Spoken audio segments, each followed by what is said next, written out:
Hi, I'm Ajay, a rising senior at Rockridge High School in the Academy of Engineering and Technology, and I am privileged to discuss my presentation Overcoming the Black Box in Medical Imaging. This is an overview of what will be covered. So, again, I'm a rising senior in Virginia and a public health researcher at Harvard Medical School. Additionally, I have research experiences at George Mason University and Princeton University relating to AI. But I feel like the most important thing here is my work at the Synaptical Research Group, where I've worked on advancing applications of deep learning in medical imaging, with a particular focus on neurodegenerative diseases like Alzheimer's and Parkinson's. Today, I'd like to discuss Alzheimer's disease. But what is Alzheimer's disease? Alzheimer's disease is a progressive neurodegenerative disorder that is the most common form of dementia. It is characterized by memory loss, cognitive decline, and functional impairment, often attributed to the buildup of amyloid beta in plaques and the formation of abnormal tau tangles. Unfortunately, its prevalence has increased globally, providing a significant burden to those without adequate resources. Fortunately, deep learning has shown promise in speeding up workflows and providing more to those without adequate resources. By automating many tasks and aiding healthcare practitioners, more can be cared for, which is incredibly useful. UNets already segment brain structures in seconds, but many classifiers stay on the sidelines because they're black boxes. Doctors see the MRI go in and the label come out, with no clue why the model chose it.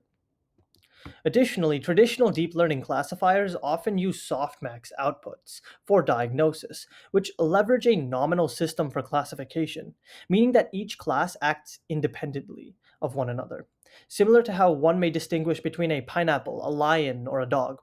But this doesn't work well for medical imaging. Take a look at the following five classes taken from the Alzheimer's Disease Neuroimaging Initiative, or ADNI, dataset. Cognitively normal is a cognitively normal, early mild cognitive impairment, late mild cognitive impairment, and Alzheimer's disease. A traditional nominal classifier would fail to account for the fact that misclassifying AD as CN is much worse than misclassifying AD as LMCI. Both are bad, but one is objectively worse. Because the classes are treated as independent, the model can learn decision boundaries that allow for illogical predictions. A subtle variation in MRI could cause the model to jump from a high confidence CN prediction to a high confidence AD prediction. So I hope it's clear why this nominal system may undermine trust. There have been ways researchers have attempted to improve interpretability. The first is a switch to ordinal classification, which utilizes the natural ordering of classes in its prediction. This can be done in many ways, but one method is the incorporation of a choral layer, which provides this thresholded system of classification where the prediction corresponds to the final threshold passed. Another method has been the utilization of gradient weighted class activation mapping, or GradCam, which highlights salient or otherwise known as important regions in the image. And while many more methods have been used, the last I'll list is the incorporation of Monte Carlo dropout, which outputs uncertainty scores pertaining to the classification. This is achieved by randomly switching off neurons of a specific layer at inference and running the model a certain number of times, viewing the distribution. For our project, we wanted the full package. We started with ADNI MRIs, balanced the classes with weighted loss, and pre-processed every scan, which is grayscale to 3 channels, resizing 256x256, and then augmenting with flips, rotations, and slight intensity shifts.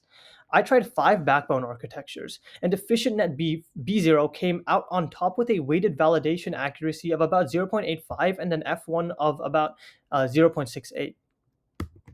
The efficient net was then altered with the replacement of the final softmax layer with a Cora layer and the application of Monte Carlo dropout on the second to last layer.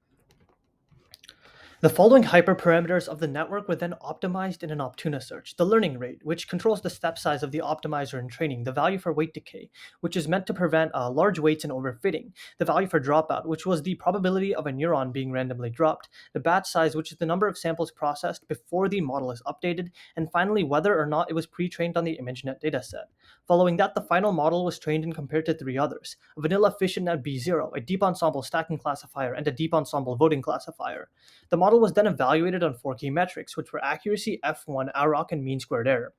Overall, it had solid results and outperformed all other models in mean squared error while maintaining competitiveness in accuracy, F1, and AROC.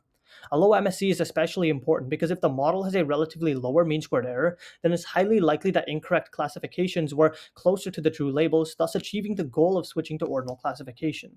Additionally, the model is further validated with GradCam, as you can see in this correct prediction of early mild cognitive impairment, in which the model was focused on the cortical/subcortical regions, in which cognitive impairment typically begins. However, in this correct prediction, it can also be seen that the model is not looking at relevant regions. Thus, despite its accuracy, there are still some concerns with how the model is classifying, illustrating the need for further improvement with additional attention placed on relevant regions.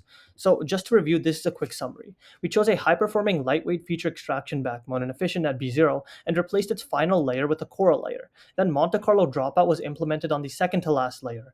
Finally, the model's efficacy was evaluated with GradCam heat maps.